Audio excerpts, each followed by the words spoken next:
Il est 16h sur Europe 1. L'heure du flash avec vous, Émilie Dez. Bonjour Mathieu, bonjour à tous. La gauche se déchire déjà. Jean-Luc Mélenchon a suggéré en début d'après-midi que la NUPES forme un seul et même groupe à l'Assemblée. Le leader de l'Union des gauches inquiet face à la percée du RN à l'Assemblée nationale. Mais la députée socialiste Valérie Rabault, présidente sortante du groupe PS à l'Assemblée, s'y oppose. La gauche est plurielle. Vouloir supprimer cette diversité est une erreur, a-t-elle écrit sur Twitter. C'est un non aussi pour Europe Écologie Les Verts et pour le Parti communiste français. En ordre de marche, Emmanuel Macron s'est entretenu à midi avec sa première ministre Elisabeth Borne et avec les ténors d'Ensemble, Édouard Philippe et François Bayrou. Le chef de l'État, qui n'a pas obtenu de majorité absolue, pourrait être tenté d'appeler les Républicains à la rescousse.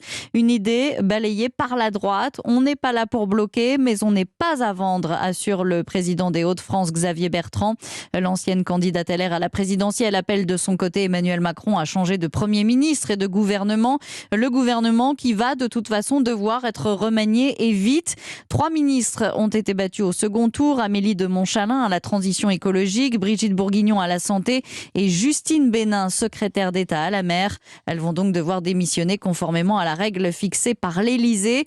Quant à Elisabeth Borne, elle est menacée malgré son élection dans le Calvados. Les députés de la France Insoumise veulent la renverser.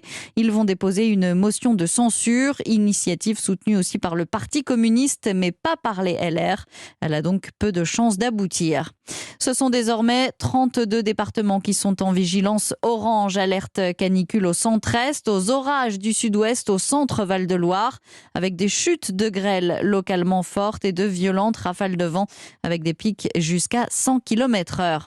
L'Ukraine annonce avoir perdu le contrôle de Metolkin, un village voisin de Severodonetsk. Cette ville clé du Donbass, également largement contrôlée par les Russes. Les évacuations des civils sont impossibles depuis plusieurs jours. Le dernier pont reliant la ville à Lysychansk a été détruit. Le Premier ministre britannique Boris Johnson a été brièvement hospitalisé pour une opération des sinus. Il se repose désormais chez lui et prévoit de participer au Conseil des ministres demain, précise le porte-parole de Downing Street.